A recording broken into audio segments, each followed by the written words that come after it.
Bismillahirrahmanirrahim. Assalamualaikum warahmatullahi wabarakatuh. Sobat Kembara Sunyi dimanapun teman-teman berada. Pada kesempatan kali ini kami akan membagikan cerita ini dikirim oleh Sobat Kembara yang bernama Irfan dan Mustaqim yang asalnya dari Jawa Barat. Sebelum kita masuk ke ceritanya, untuk teman-teman yang nonton tayangan ini dan belum subscribe, jangan lupa untuk subscribe lebih dulu agar channel Kembara Sunyi ini lebih berkembang lagi dan kami lebih bersemangat lagi dalam membuat konten-konten terbaru di Kembara Sunyi. Dan untuk teman-teman yang telah mendukung kami sejauh ini, kami mengucapkan terima kasih banyak. Semoga amal kebaikan teman-teman dibalas kebaikan berlipat oleh Allah Subhanahu wa Ta'ala.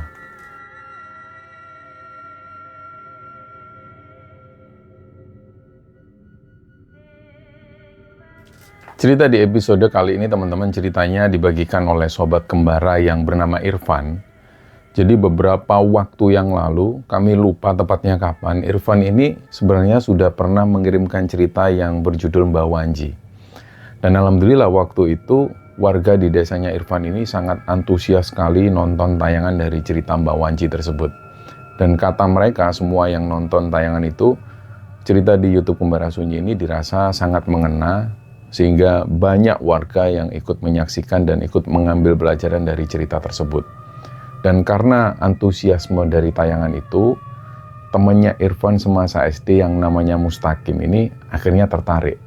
Mustaqim ini sehari-harinya biasa dipanggil dengan panggilan Takim. Nah, Takim ini ingin membagikan sebuah cerita nyata yang dialami atau yang terjadi pada kakak perempuannya sendiri, yaitu almarhumah Teh Nurul. Awalnya Irfan sudah tahu persis tentang sosok almarhumah Teh Nurul dan beserta semua kejadian tragis yang menimpa keluarga Takim di masa lalu itu. Dan karena Irfan sadar bahwa kisah ini masih memiliki hal-hal yang sangat sensitif, jadi waktu itu Irfan ini sempat menyarankan ke Takim supaya Takim sendiri saja yang menulis ceritanya. Irfan ini takut kalau nanti dia yang menulis misalnya justru akan ada kesalahan dalam penyampaian kalimat-kalimat atau mungkin bagian-bagian ceritanya. Tapi di situ Takim tetap bersikeras. Takim ini tetap pengennya supaya Irfan yang nulis dan mengirimkan ceritanya kepada tim Kembara Sunyi. Dan akhirnya sebagai jalan tengahnya Irfan bersedia menulis cerita ini dengan syarat pada saat dia menulis cerita ini dia harus didampingi langsung oleh Takim. Dan sekedar informasi bahwa ketika Irfan menulis cerita ini bersama Takim, kedua orang tuanya Takim sudah meninggal dunia. Jadi pada saat ini Takim sudah berkeluarga dan dia tinggal bersama istrinya. Jadi teman-teman, kejadian yang menimpa Teh Nurul atau kakaknya Takim ini sebenarnya terjadi jauh sebelum kejadiannya Mbak Wanji. Peristiwa ini terjadi sekitar tahun 2005. Jadi pada tahun itu Irfan dan Takim ini masih sama-sama duduk di bangku SD kelas 5 kalau nggak salah. Dan keluarga Takim ini asalnya adalah warga pindahan dari Jakarta. Takim sendiri merupakan anak kelima dari 5 bersaudara, dan dari kelima saudara-saudaranya itu Takim adalah anak laki-laki satu-satunya di keluarga itu. Bapaknya Takim sendiri bekerja mencari nafkah itu sebagai tukang pangkas rambut di desa, sedangkan ibunya adalah seorang ibu rumah tangga biasa yang mengurus keluarga setiap hari. Nah, di lingkungan tersebut, keluarga Takim ini sudah sangat dikenal luas oleh warga sebagai keluarga yang teramat sangat taat beragama, bisa dibilang seperti itu. Nah, bapaknya Takim ini sangat keras dan sangat disiplin dalam mendidik agama untuk anak-anaknya. Pada waktu itu, di keluarga Takim yang statusnya masih bersekolah ini cuma Teh Nurul dan Takim. Sedangkan ketiga kakak-kakak mereka yang lebih tua, ini semuanya sudah menikah dan sudah berkeluarga. Teh Nurul sendiri pada tahun 2005 itu, beliau masih duduk di bangku kelas 2 SMA. Nah, singkat cerita, pada waktu itu Teh Nurul ini ceritanya punya pacar. Pacarnya ini kita sebut saja namanya Atim. Nah, Irfan, Takim, dan teman-teman sepermainan mereka di desa itu biasa memanggil cowok ini dengan panggilan AA Atim. Ternyata belakangan mereka juga baru tahu kalau AA Atim ini sudah pacaran sama Teh Nurul itu sudah lumayan lama. Tapi ternyata hubungan asmara mereka ini dilakukan secara sembunyi-sembunyi. Mereka nggak berani secara terang-terangan. Alasannya ya kalau sampai hubungan pacaran ini ketahuan bapaknya Takim, sudah bisa dipastikan bapaknya pasti marah besar. Dan sudah dipastikan mau itu Teh Nurul atau AA Tim sendiri itu pasti dihukum. Karena Seperti yang warga desa tahu, keluarga Takim ini sangat menjaga nilai-nilai agama dan bapaknya Takim itu sangat melarang anak perempuannya itu pacaran. Nah sebenarnya waktu itu hampir semua warga di sekitar rumah mereka ini sudah tahu kalau Teh Nurul dan Aatim ini pacaran dan menjalin hubungan. Tapi jujur karena mereka semua ini umumnya segan juga dengan bapaknya Teh Nurul, bahkan ada juga yang takut sama bapaknya Teh Nurul, jadi nggak ada satupun warga yang berani melapor atau ngomong langsung ke kedua orang tuanya Teh Nurul.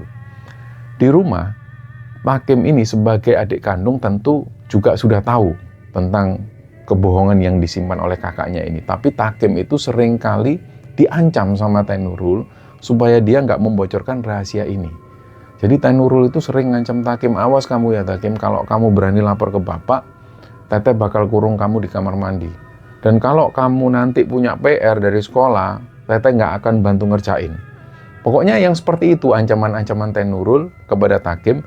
Dan karena waktu itu Takim ini masih anak kelas 5 SD, mentalnya juga masih sangat takut.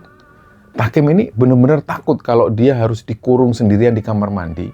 Apalagi kamar mandi ini jelas dalam kondisi yang dimatikan lampunya, kondisinya gelap. Jujur waktu itu Takim takut banget kalau sampai ini terjadi. Selain itu, dia juga sangat butuh bantuan kakaknya, apalagi pas mengerjakan PR dari sekolah yang sulit-sulit itu. Dia selalu minta tolong ke Teh Nurul. Akhirnya di situ ya Takim cuma mengiyakan ancaman dari kakaknya tersebut dan dia milih untuk terus tutup mulut di depan bapaknya. Nah, berbeda nasib dengan Takim yang terus-terusan diancam oleh Teh Nurul, Irfan dan teman-teman yang lain ini justru selalu mendapat perlakuan yang sangat spesial dari Teh Nurul dan Aatim. Teh Nurul dan Aatim ini punya cara yang berbeda untuk melarang Irfan dan teman-temannya lapor ke orang tuanya Nurul. Jadi seringkali pas pagi-pagi itu, pada saat Irfan dan anak-anak desa yang lain ini jalan kaki pergi ke sekolah, terus ketika mereka berpapasan ketemu Teh Nurul dan Aatim, mereka berdua itu sering berangkat sekolah bareng-bareng. Jadi ketika ngelihat Irfan dan teman-teman jalan kaki di pinggir jalan itu, Aatim yang naik motor bersama Teh Nurul itu pasti akan berhenti, terus boncengin si anak-anak ini, Irfan dan teman-teman itu. Dan Teh Nurul itu selalu ngingetin soal jasanya itu. Dia selalu ngomong gini ke Irfan, Irfan, kamu jangan bilang ke orang tuanya Teteh ya, kalau hari ini Teteh berangkat sekolah bareng Aatim. Tolong kamu bilang juga sama teman-teman kamu, supaya kalian semua nggak ada yang lapor ke bapak. Nah, Irfan yang waktu itu ya masih anak kelas SD, dia cuma bisa nurut. Dan setelah Irfan setuju untuk diam itu, Aatim ini pasti ngasih uang ke Irfan dan teman-temannya. Ya, uang itu bisa dibilang uang sogokan, supaya mereka nggak menceritakan ke orang tuanya Nurul. Nah, setelah ngasih uang itu, barulah Aatim dan Teh Nurul ini melanjutkan perjalanan mereka ke sekolah itu. Dan singkat cerita, waktu pun terus berjalan, hubungan sembunyi-sembunyi ini terus berlangsung sampai setelah sekian lama. Dari situ mulai banyak celutukan-celutukan miring dari warga desa. Jadi warga desa ini mulai membicarakan kondisi Teh Nurul yang mulai terlihat berubah. Nah, perubahan ini nggak cuma dari perilaku dari Teh Nurul, tapi juga terlihat dari fisik dan penampilannya. Bentuk tubuhnya itu sudah mulai berubah. Awalnya Teh Nurul ini punya postur tubuh yang sangat ideal sekali. Dia itu langsing, selayaknya anak SMA pada umumnya. Tapi pada waktu itu, badannya ini terlihat jadi agak gemukan. Perubahan bentuk perut dan area pinggang ini mulai memancing kecurigaan warga. Dari perubahan fisik itulah mulai muncul gosip-gosip di kalangan ibu-ibu bahwa Teh Nurul ini hamil. Dan jelas Teh Nurul ini hamil di luar nikah. Nah, gosip ini akhirnya menyebar cepat dari mulut ke mulut. Sampai pada satu ketika, gosip para tetangga ini terdengar langsung oleh Takim. Jadi pas Takim lagi main di luar seperti biasa itu, dia tiba-tiba dengar gosip tersebut. Katanya, Teh Nurul hamil, Teh Nurul hamil. Perasaan Takim waktu itu jadi serba nggak karuan. Dan dia jujur, dia semakin penasaran. Apa iya tetehnya ini sampai sejauh itu pas pacaran? Sampai suatu malam pas Takim ini lagi ngerjain PR sekolah. Dia ngerjain PR itu di rumah dan kebetulan PR-nya ini dibantu sama Teh Nurul. Disitulah Takim ini memberanikan diri untuk tanya langsung ke tetehnya itu. Walaupun waktu itu Takim ini nanyanya pelan-pelan ke Teh Nurul. Teh, maaf ya Teh, katanya orang-orang Teh Nurul itu hamil ya. Nah, ketika mendengar pertanyaan ini, wajah Teh Nurul itu langsung berubah pucat. Kayak dia ini langsung salah tingkah. Akhirnya Teh Nurul itu jawab, loh, kamu kok ngomong kayak gitu Takim? Siapa yang ngomong gitu sama kamu? Dan di sini wajah Teh Nurul itu sudah mulai berubah. Takim ya menjawabnya langsung dengan jujur, ya banyak Teh orang-orang juga ngomong seperti itu. Waktu tadi Takim main di luar sama Irfan, itu banyak ibu-ibu yang lagi ngomongin Teteh. Dan mereka itu bilang kalau Teteh ini hamil. Di situ Teh Nurul ini langsung diem, wajahnya langsung berubah jadi tegang. Takim yang ngelihat ekspresi kakaknya seperti itu jadi takut juga. Takim akhirnya nggak ngelanjutin kerjain PR, dia langsung masuk kamar. Dan dia nggak berani nanya lagi ke Teh Nurul. Akhirnya hari demi hari pun berjalan seperti biasa, dan sejak itu Takim ini nggak pernah lagi dibantu ngerjain PR oleh Teh Nurul. Dan meskipun gosip ini semakin santer, tapi kegiatan itu tetap berlangsung. Ada sebagian warga desa ini yang juga mulai sering ngelihat Teh Nurul itu mulai bolos sekolah, mulai nggak pernah kelihatan lagi. Dan ada juga warga yang melihat Teh Nurul itu sering pergi ke apotek, nggak tahu dia ini beli apa di apotek itu. Warga ini nggak tahu persis obat apa yang dibeli Teh Nurul secara diam-diam itu. Pada saat itu beberapa warga masih terus berusaha berpikir positif, mungkin memang Teh Nurul ini sudah berubah jadi agak gemukan. Nah, singkat cerita, pada suatu hari ada seorang guru dari sekolah ini yang datang ke rumah keluarganya Takim. Guru ini adalah wali kelasnya Teh Nurul. Beliau waktu itu datang sambil bawa buku absensi. Tujuannya ini, beliau ini mau tanya ke orang tua Teh Nurul soal seringnya Nurul bolos sekolah. Nah, wali kelas itu menyampaikan bahwa sudah 2 minggu ini Teh Nurul itu nggak pernah masuk sekolah sama sekali. Tanpa ada keterangan yang jelas, tanpa ada surat sakit dan lain sebagainya. Sontak waktu itu kedua orang tua Teh Nurul ini kaget setengah mati mendengar laporan itu. Ibu dan bapaknya itu kaget karena setahu orang tuanya, setahu mereka, Teh Nurul itu setiap hari ya selalu pamitan dan selalu berangkat pakai seragam sekolah dan selalu menuju ke sekolah. Mereka nggak tahu bahwa Nurul ini ternyata selama ini bolos.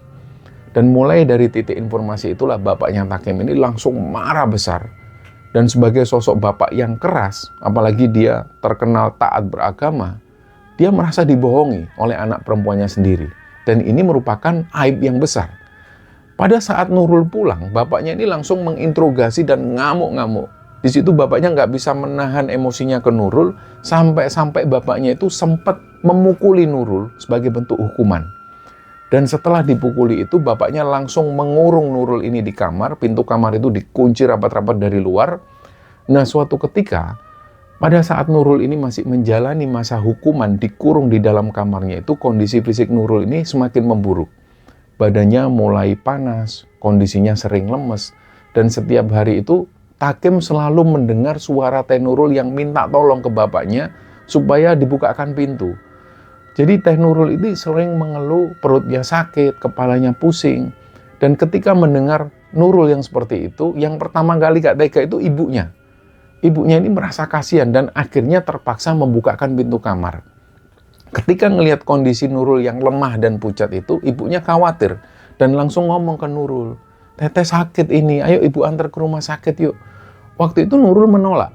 Nggak tahu kenapa dia ini menolak dibawa ke rumah sakit. Ya mungkin waktu itu dia takut ketahuan kalau dia hamil. Jadi waktu itu dia bilangnya udah di rumah aja. Nurul cuma butuh istirahat. Pokoknya dia nggak mau dibawa ke rumah sakit. Dan dia ngomongnya itu sambil nangis, bener-bener nggak mau dibawa ke rumah sakit. Terus secara bersamaan pas Nurul ini baru bisa keluar dari kamar itu, dia langsung buru-buru ke kamar mandi. Katanya perutnya sakit banget. Dan Takim waktu itu juga pas mau berangkat ke sekolah. Dia juga mau masuk kamar mandi, tapi karena di dalam kamar mandi ada Teh Nurul, Takim nunggu di depan kamar mandi. Awalnya Takim ini nunggu di depan kamar mandi itu masih santai. Tapi setelah ditunggu ini kok sudah 5 menit belum juga keluar Teh Nurul ini. Takim di situ mulai gelisah, dia takut telat berangkat ke sekolah. Akhirnya diketuklah pintu kamar mandi itu. "Teh, ini sudah belum, Teh?" Terus dari dalam kamar mandi itu Teh Nurul nyaut, "Belum, Kim. Bentar ya, perut Teteh masih mulus banget ini." Takim di situ jawab, "Oh ya sudah, Teh, iya." Sambil nunggu di depan kamar mandi itu, Takim jalan-jalan ke belakang. Terus dia balik lagi ke depan kamar mandi. Di situ sudah hampir 30 menitan. Tapi Teh Nurul belum juga keluar. Nah, di situ Takim sudah mulai nggak sabar. Dia sudah merasa dia pasti telat kalau kayak gini. Akhirnya dia ketuk pintu lagi, "Teh, sudah belum, Teh? Aku telat ini berangkat ke sekolahnya." Teh Nurul nggak jawab di situ. Takim malah jengkel. Ayolah Teh, ini aku telat loh ke sekolahnya. Diketuk pintunya sama Takim, tapi tetap di dalam Teh Nurul ini nggak jawab. Disitulah Takim ini sudah mulai curiga. Takim langsung sempat teriak-teriak manggil Teh Nurul, tapi Teh Nurul tetap nggak merespon. Akhirnya Takim ini langsung manggil bapak dan ibunya. Awalnya dia mau melaporkan ke bapak ibunya, Pak, Bu, ini loh, Teteh ini loh di dalam kamar mandi nggak keluar-keluar, aku ini telat nanti. Nah, bapak dan ibunya Takim ini langsung di depan pintu kamar mandi. Bapaknya Takim ini langsung ngetuk pintu kamar. Nurul, kamu kenapa Neng? Ayo buka pintunya ini loh, adikmu mau masuk kamar mandi, keburu telat ini sekolahnya. Tapi tetap nggak ada sautan. Nah, tanpa pikir panjang lagi, bapaknya Takim ini langsung mendobrak pintu kamar mandi. Dan begitu pintu terbuka, mereka ngelihat Teh Nurul ini sudah tergeletak di lantai kamar mandi. Dan kondisi Teh Nurul itu mengenaskan. Jadi, dari mulutnya itu keluar busa putih yang lumayan banyak. Seketika itu juga ibunya Takim teriak histeris dan langsung pingsan di tempat. Nah, suara teriakan dari ibunya Takim itu yang mengundang perhatian warga. Jadi warga desa itu berlarian datang ke rumah Takim. Setelah itu warga ramai berdatangan masuk dalam rumah. Akhirnya di sini bapaknya Takim minta bantuan warga laki-laki untuk mengangkat tubuhnya Teh Nurul. Dan sebagian warga yang lain ini langsung sigap keluar untuk mencari kendaraan yang bisa dipinjam. Mereka ini berniat bawa Teh Nurul ke rumah sakit secepatnya. Dan akhirnya setelah mobil datang, Teh Nurul itu langsung diangkat dan dimasukkan mobil. Malam itu juga Teh Nurul ini dilarikan ke rumah sakit terdekat. Dan sesampainya di ruang gawat darurat rumah sakit itu, ternyata nyawa Teh Nurul ini sudah nggak bisa tertolong lagi. Dokter di situ menyatakan bahwa Teh Nurul meninggal dunia. Tapi bapaknya Teh Nurul ini nggak bisa terima. Bapaknya memaksa supaya pihak dokter melakukan pemeriksaan secara menyeluruh. Bapaknya di sini menuntut dokter untuk mencari tahu secara pasti kalau memang anak saya meninggal, apa penyebab anak saya meninggal ini? Apa penyebab kematian anak saya? Terus apakah anak saya ini keracunan makanan atau apa? Karena mulutnya berbusa. Nah, dokter pun akhirnya menuruti permintaan keluarga dan melakukan pemeriksaan medis. Setelah proses pemeriksaan ini selesai, dokter memberikan penjelasan. Dokter ini mengatakan bahwa hasil tes menunjukkan Teh Nurul itu meninggal akibat overdosis mengkonsumsi obat penggugur kandungan. Dan yang lebih mengagetkan lagi adalah dokter membenarkan bahwa pada saat Teh Nurul meninggal ini, posisi Teh Nurul itu lagi hamil. Akhirnya setelah mendengar kabar itu, bapaknya Teh Nurul itu nggak kuat. Dan beliau langsung pingsan di situ. Mungkin beliau nggak kuat mendengar bahwa ternyata Teh Nurul ini meninggal dalam posisi hamil. Dan singkat cerita, setelah urusan administrasi di rumah sakit ini selesai, jenazah Teh Nurul ini dibawa pulang kembali ke rumah duka. Pada saat jenazah ini tiba di rumah, kira-kira waktu itu sekitar jam 2 dini hari. Karena kondisinya sudah sangat larut, pihak keluarga memutuskan untuk menunda prosesi pemakaman. Jadi pemakaman ini akan dilaksanakan keesokan harinya, sambil menunggu kedatangan kakak-kakak kandungnya Teh Nurul yang masih ada di luar kota. Akhirnya sesampainya jenazah di rumah dan kabar tentang kehamilan Teh Nurul ini, warga di situ saling membicarakan kondisi Teh Nurul. Intinya di situ bapaknya Teh Nurul ini mulai tanya ke semua orang. Ini siapa? Laki-laki yang menghamili Nurul ini siapa? Dan sejak kapan Nurul ini jalin hubungan sama laki-laki ini? Di situ warga serempak menunjuk dan menuduh kepada Aatim. Seperti yang sudah diketahui warga desa sejak lama, Aatim inilah satu-satunya laki-laki yang menjadi kekasih Teh Nurul. Malam itu juga Aatim berserta seluruh keluarganya dipanggil dan dipertemukan langsung dengan keluarga Teh Nurul di rumah duka.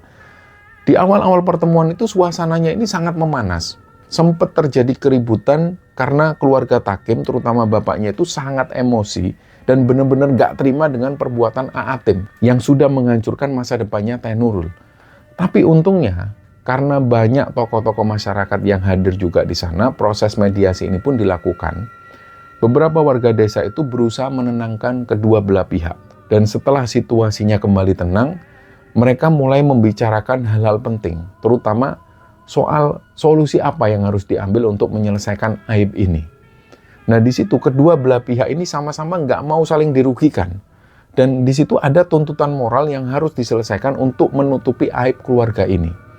Akhirnya dari perundingan tersebut muncul sebuah kesepakatan yang sangat tidak lazim. Kesepakatan ini adalah Aatim itu harus dinikahkan secara resmi dengan jenazah Teh Nurul. Dan pernikahan ini harus digelar malam itu juga. Keputusan pernikahan dengan jenazah ini membuat seluruh warga desa itu ngerasa heran semua. Ini ide siapa yang kayak gini? Sempat waktu itu banyak warga yang membicarakan ini juga. Ada yang menilai kalau dari sisi syariat dan agama ini nggak ada tuntunannya sama sekali. Pokoknya warga heboh ketika mendengar keputusan nyeleneh ini. Tapi karena warga desa ini merasa kalau ini adalah urusan internal keluarga, jadi mereka nggak mau terlalu jauh ikut campur. Warga akhirnya cuma bisa diam dan berusaha memahami kondisi keluarga yang sedang berduka ini. Singkat cerita, persiapan pernikahan ini pun akhirnya dilakukan. Jenazah Teh Nurul itu dimandikan terlebih dahulu sesuai dengan syariat, dan setelah dimandikan jenazah dibungkus rapi dengan kain kafan. Setelah jenazah siap dan dibaringkan, dimulailah acara prosesi pernikahan ini. Irfan yang waktu itu juga ada di lokasi dan melihat langsung, dia mengaku kalau itu adalah pengalaman pertama dan sekali seumur hidup dia melihat pernikahan manusia yang masih hidup dengan jenazah. Nah, sedangkan Aatim waktu itu duduk di depan penghulu, dia yang mengucapkan kalimat akad. Situasinya ini bukan kayak akad nikah biasa, berulang kali banyak warga yang merinding ketika ngelihat prosesi akad nikah ini. Bahkan ada beberapa warga yang tadinya dia sudah ikut masuk di ruang tamu untuk ngelihat prosesi akad nikah ini, pada akhirnya mereka ini keluar satu persatu karena merasa nggak nyaman ketika berada di situ. Bahkan pengakuan warga yang tadinya ada di dalam ruang tamu, persis di depan jenazah Teh Nurul itu, katanya mereka itu tiba-tiba mencium bau wangi, terus bau wanginya itu berubah jadi bau busuk, dan itu terulang terus-terusan. Ada juga warga yang mengalami kejadian mistis. Ketika dia ini ada di depan jenazah Teh Nurul dan bersiap mengikuti prosesi akad nikah itu, tiba-tiba itu ada sosok Teh Nurul itu jalan dari arah kamarnya menuju ke belakang, ke arah kamar mandi. Nah, ini yang membuat warga itu langsung keluar karena dia takut. Pada akhirnya prosesi akad nikah ini pun digelar. Pada saat Aatim selesai mengucapkan kalimat ijab kabul, sebuah kejadian mistis ini terjadi. Irfan yang waktu itu kebetulan memperhatikan terus ke arah jenazah Teh Nurul, dia melihat dengan mata kepalanya sendiri. Jadi dari sudut mata jenazah Teh Nurul ini yang sudah dikafani itu, tiba-tiba keluar semacam air mata. Jadi di situ jenazah Teh Nurul ini nangis. Dan ternyata yang ngelihat kejadian itu bukan cuma Irfan, beberapa warga yang berdiri di sekitar jenazah juga ngelihat dengan jelas tetesan air mata itu. Nggak cuma itu, mereka juga mencium bau-bauan yang aneh. Awalnya mereka mencium bau minyak wangi yang biasa dipakai untuk jenazah. Terus nggak lama muncul juga bau kayak obat-obatan kayak di rumah sakit. Terus berubah jadi bau yang busuk. Pokoknya semua orang yang hadir dan menyaksikan ijab kabul itu semuanya merinding. Dan ini sempat membuat heboh warga yang hadir. Ada ibu-ibu yang langsung nyeletuk di situ. Itu kok Nurul nangis itu, Nurul nangis. Akhirnya ibu-ibu ini ikut nangis. Jadi jenazahnya ini benar-benar mengeluarkan air mata.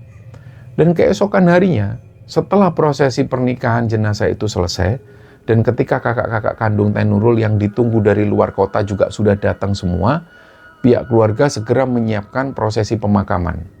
Siang harinya setelah sholat Jumat, jenazah Teh Nurul diberangkatkan ke pemakaman umum. Sebagai informasi bahwa Teh Nurul ini meninggalnya pas di malam Jumat. Dan prosesi pemakaman di siang itu berjalan lancar tanpa ada hambatan apapun. Setelah liang lahat benar-benar ditutup, warga pun mulai membubarkan diri dari area kuburan. Pada saat warga bubar dan mau pulang ke rumah mereka masing-masing, ini mulai terdengar obrolan dan juga perdebatan di antara bapak-bapak. Jadi mereka itu membicarakan perihal kematian Teh Nurul. Di sini sebagian bapak-bapak itu melontarkan pertanyaan dan ada kekhawatiran dari mereka. Mereka itu mempertanyakan kenapa ini makam Teh Nurul kok nggak ditunggui, kok nggak dijaga pihak keluarga selama 40 hari. Secara pengetahuan dan kepercayaan yang diyakini oleh warga desa, kalau ada seorang perempuan yang meninggal bertepatan di malam Jumat, biasanya makamnya ini akan rawan. Sering banyak kejadian makam perempuan yang meninggal di malam Jumat itu dibongkar di malam harinya. Terutama yang membongkar itu adalah penganut-penganut ilmu hitam. Terus kemudian mereka ini mencari bagian tali pocongnya. Nah, apalagi di situ mereka tahu bahwa penyebab kematian Teh Nurul ini seperti apa. Dan Teh Nurul juga meninggalnya dalam kondisi yang mengandung janin. Pokoknya ini sempat jadi omongan warga. Tapi pada akhirnya kekhawatiran dari sebagian bapak-bapak itu langsung dibantah oleh kelompok bapak-bapak yang lain. Mereka ini kayak ngasih alasan logis juga, karena menurut kepercayaan mistis di desa tersebut, makam Teh Nurul ini nggak perlu dijaga. Alasan pertama, Teh Nurul ini kan statusnya sudah resmi dinikahkan dengan Aatim sebelum dikuburkan. Jadi secara hukum adat maupun agama, dia ini statusnya bukan perawan lagi, statusnya sudah sebagai seorang istri. Dan alasan kedua, kondisi fisik Teh Nurul pada saat dia meninggal itu kan dalam posisi mengandung atau hamil akibat hubungan di luar nikahnya itu. Jadi otomatis statusnya ini sudah jelas bukan lagi sebagai perempuan perawan. Dan menurut pengetahuan dan kepercayaan bapak-bapak di desa itu, jenis kuburan yang sering diincar dan digali oleh para penganut ilmu hitam ini hanyalah kuburan dari perempuan yang meninggal masih perawan. Jadi karena hal itulah warga menyimpulkan bahwa makam Teh Nurul ini insya Allah aman dari ancaman pencurian tali pocong dan nggak perlu dijaga sampai 40 hari. Nah, setelah proses pemakaman jenazah Teh Nurul ini selesai, biasanya di desa itu warga akan langsung mengadakan tahlilan. Tapi waktu itu nggak tahu karena alasan apa, pihak keluarga dari Takim ini atau Teh Nurul ini memutuskan untuk tidak mengadakan acara tahlilan. Pihak keluarga hanya meminta warga untuk kumpul-kumpul di rumah. Di desa tersebut, tradisi berkumpul di rumah duka tanpa tahlilan ini disebut dengan istilah melean. Nah, tradisi melean ini maksudnya adalah warga itu datang untuk bergadang menemani keluarga yang sedang berduka. Para tetangga ini pun memaklumi keputusan keluarganya Takim, dan selepas Isya warga itu datang ke rumah Takim melaksanakan tradisi melean tersebut. Irfan ini pada waktu itu juga ikut datang melean ke rumah duka, dia datang bersama bapaknya. Dan pada saat acara melean berlangsung di malam itu, suasana di rumah Takim ini lumayan ramai. Bapak-bapak warga desa itu melakukan berbagai aktivitas. Ada yang duduk di teras untuk sekedar minum kopi dan ngobrol santai di situ. Ada yang duduk di ruang tengah sambil nonton TV, ada juga yang main catur. Sementara para orang dewasa itu sibuk dengan kegiatan mereka masing-masing, Irfan, Takim, dan teman-teman yang lain yang seusianya ini memilih bermain di halaman rumah. Jadi di situ mereka main kejar-kejaran atau yang biasa disebut dengan permainan kucing-kucingan itu. Nah, di tengah-tengah asiknya mereka main kucing-kucingan, tiba-tiba Takim itu langsung narik bajunya Irfan. Takim itu bisik-bisik ke Irfan, Van, coba kamu lihat ke arah jalan itu, Van. Itu Teh Nurul, Van. Teh Nurul jalan itu, Van, sambil gendong bayi. Irfan ini otomatis langsung noleh ke arah yang ditunjuk Takim. Dan ternyata benar, Irfan ini ngeliat sosok Teh Nurul itu jalan di tengah jalan. Nah, Teh Nurul ini masih pakai seragam sekolah dan dia itu jalan ke area pemakaman desa sambil gendong bayi. Irfan langsung merinding di situ, apalagi pas ngeliat memang di situ kelihatan Teh Nurul itu jalan sambil gendong bayi. Dia langsung ngomong ke bapaknya, dia minta pulang karena dia ketakutan. Bapaknya Irfan ini akhirnya pamitan ke warga dan langsung nganter Irfan pulang. Irfan baru berani cerita ke bapaknya tentang penampakan Teh Nurul itu, dia baru berani cerita ketika dia berada di rumah. Dia ceritakan bahwa dia tadi ngelihat Teh Nurul masih pakai seragam sekolah, dia jalan sambil gendong bayi menuju ke pemakaman. Dan di situ Irfan benar-benar bilang ke bapaknya kalau dia ini nggak halusinasi, karena Takim juga ngelihat dengan jelas. Dan pas mendengar cerita dari Irfan, bapaknya Irfan itu cuma diem. Jadi beliau waktu itu kayak kepikiran banget. Jadi bapaknya Irfan ini cuma ngomong ke Irfan, sudah kamu nggak usah ngomong ke warga yang lain kalau kamu ngelihat sosoknya Teh Nurul. Nanti takutnya malah jadi fitnah. Nah, bapaknya Irfan menyampaikan ke Irfan hal ini supaya hal ini disimpan benar-benar. Takutnya nanti kalau sampai orang tua Nurul mendengar hal ini, mereka malah kepikiran. Akhirnya hari demi hari pun berlalu. Nah, setelah genap 7 hari itu, warga desa ini sudah nggak datang lagi melean di rumah Takim. Kondisi rumah Takim sudah sepi lagi. Dan kondisi di desa tempat Irfan dan Takim tinggal itu memang sepi, terutama setelah selepas Isya itu memang biasanya sepi. Nah, pagi-pagi, suasana di area persawahan itu heboh. Jadi ceritanya waktu para warga ini menuju ke sawah, ada beberapa warga itu yang mulai cerita tentang pengalaman horor yang mereka alami di malam hari kemarin. Beberapa warga itu cerita, tengah malam, pintu rumah mereka itu ada yang ngetuk. Dan nggak cuma ketukan pintu, tapi ada suara perempuan di luar. Perempuan ini ngomong, tolong titip anak saya, Pak. Titip anak saya. Nah, cerita dari Pak Hanif dan juga istri yang mengalami kejadian ini di malam sebelumnya, beliau juga cerita malam itu pintu rumahnya juga diketuk. Terus ada suara perempuan yang sambil nangis minta tolong. Tapi pas pintu rumah dibuka ternyata nggak ada siapa-siapa di luar. Jadi sejak adanya kejadian horor itu, warga itu mulai saling membicarakan hal ini. Dan memang banyak juga yang mengalami kejadian ini. Bahkan di RT lain juga mengalami kondisi tersebut. Mereka juga mengaku beberapa malam ada yang mengetuk pintu rumah mereka. Dan mereka juga dengar ada suara tangisan perempuan. Tapi pas pintu dibuka nggak ada siapa-siapa. Dan ternyata selain teror ketukan pintu dari rumah ke rumah itu, sebagian warga desa lainnya ini justru pernah mengalami kejadian ngeliat langsung sosok Nurul di depan mata mereka. Waktu itu ceritanya ada seorang bapak-bapak warga desa yang punya hobi ngobor ikan. Ngobor ikan ini adalah kegiatan semacam mencari ikan atau cari belut di area sungai atau sawah di malam-malam hari. Jadi waktu itu warga ini hanya menggunakan pencahayaan dari obor atau senter. Nah, ceritanya malam itu, pas dia ini lagi jalan menyusuri aliran sungai, bapak-bapak ini ngelihat ada perempuan yang jalan sendirian. Ketika senternya diarahkan ke sana, perempuan itu terlihat masih pakai seragam sekolah. Dia jalan sendirian di situ. Lama-lama semakin kelihatan perempuan itu kayak gendong sesuatu. Nah, terus si bapak-bapak pencari ikan ini malah curiga. Ini kok ada anak SMA, perempuan, jam segini sendirian jalan kaki sambil gendong bayi. Ini mau kemana? Jadi si bapak ini makin penasaran, otomatis ditegur lah si perempuan ini. Neng, mau kemana malam-malam gini? Pas dipanggil, si perempuan ini noleh. Nah, pas noleh ke arah bapak-bapak inilah semakin terlihat jelas kalau perempuan ini memang lagi gendong bayi. Terus si perempuan ini bilang, ini loh Pak, saya mau nitipkan anak saya Pak, kasihan dia sendirian. Nah, ketika perempuan itu noleh dan ngomong seperti itu, si bapak-bapak ini baru agak mikir dan nginget-nginget lagi.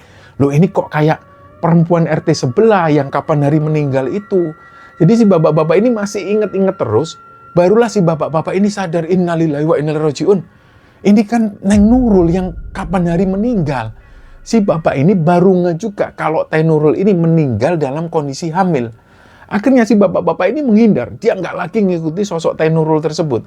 Tapi pas dia mau putar balik, sosok Nurul ini manggil. Pak, tolong saya Pak, saya mau nitip anak saya, kasihan dia sendirian Pak. Disitulah si bapak-bapak ini sudah nggak berani lagi noleh, dan tiba-tiba badannya lemes. Langsung beliau pingsan di tempat.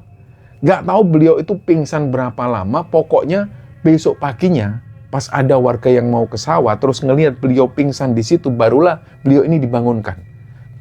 Akhirnya berita ini malah tambah nyebar. Apalagi bapak-bapak si pencari belut itu sudah nggak mau lagi ke sawah malam-malam. Sampai benar-benar situasinya aman, baru beliau berani lagi ke sawah.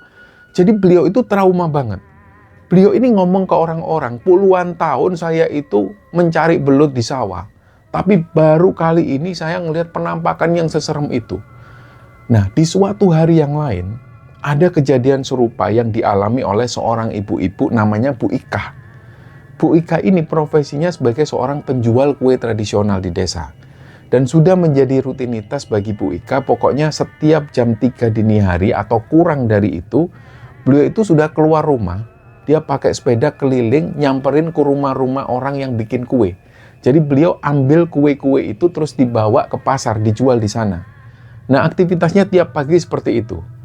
Jadi ceritanya hari itu seperti biasa, sebelum jam 3, Bu Ika ini sudah keluar. Dia kayuh sepedanya keluar rumah menuju ke rumah tetangga-tetangga. Dan memang untuk menuju ke rumah tetangga-tetangganya itu, Bu Ika ini harus melewati pemakaman. Nah, sebelum sampai ke pemakaman itu, dari kejauhan Bu Ika itu ngelihat ada orang yang jalan sendirian. Nah, akhirnya di situ Bu Ika itu berhenti.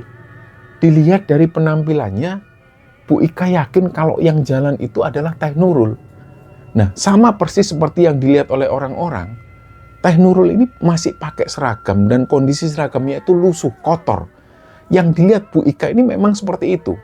Dan semakin lama semakin terlihat jelas, ketika Bu Ika itu berhenti memperhatikan secara sesama, Bu Ika itu sambil mikir, ternyata yang diceritakan orang-orang itu beneran ya.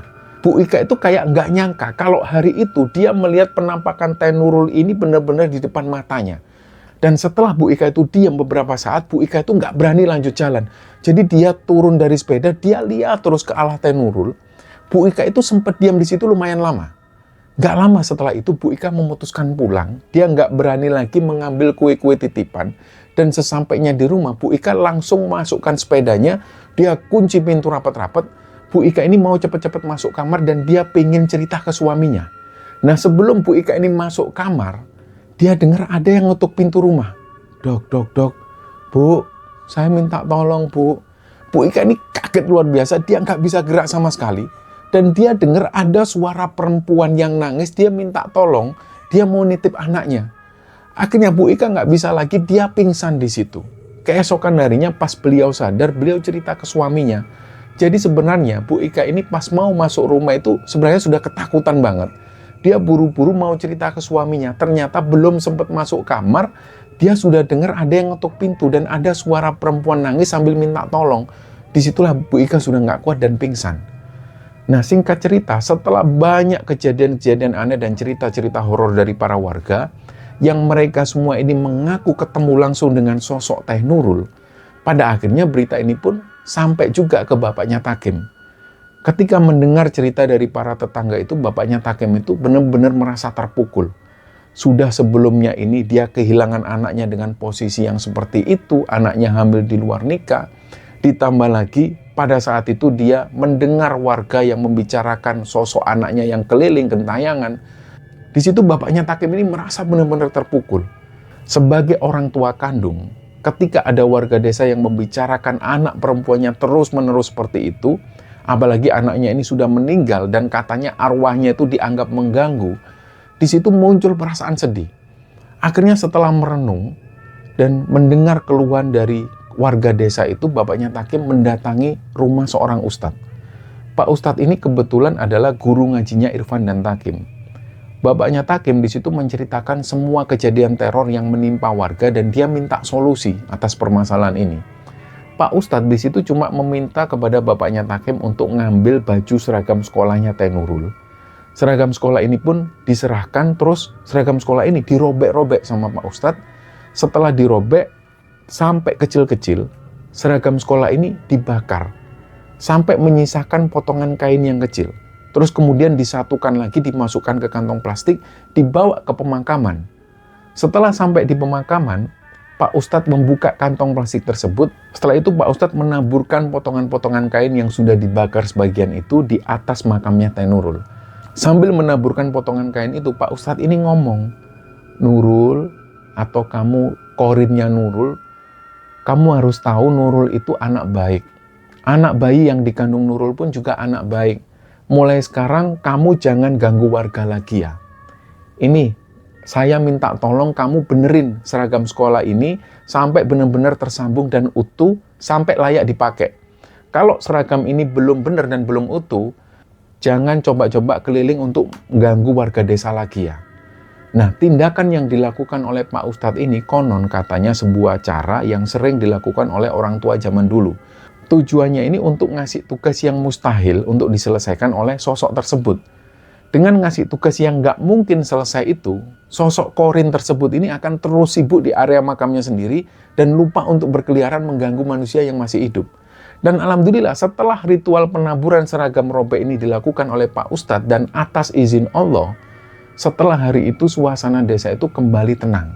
Dan nggak ada lagi penampakan sosok Nurul yang menggendong bayi keliling desa. Sosok korin Nurul ini diyakini sudah berhenti mengganggu. Dan beberapa tahun setelah kejadian yang menimpa Teh Nurul, duka kembali datang pada saat Irfan dan Takim kelas 6 SD, bapaknya Takim itu sakit dan akhirnya meninggal. Setelah kepergian bapaknya itu, Takim terus melanjutkan hidup dan terus bersekolah. Gak lama setelah Takim lulus SMA, ibunya Takim pun juga meninggal. Waktu pun berlalu, Takim tumbuh menjadi pria dewasa dan pada saat ini Takim hidup tenang bersama istrinya. Kisah kelam di masa lalunya itu menjadi sebuah pelajaran berharga tentang akibat dari melanggar norma dan tentang kerasnya jalan takdir yang harus dilalui oleh keluarga Takim. Dan kisah inilah yang dibagikan oleh Irfan mewakili sahabatnya Mustaqim kepada kita semua. Semoga kisah ini bisa kita ambil hikmah dan bisa kita ambil pelajaran. Mohon maaf jika ada salah-salah kata. Wassalamualaikum warahmatullahi wabarakatuh.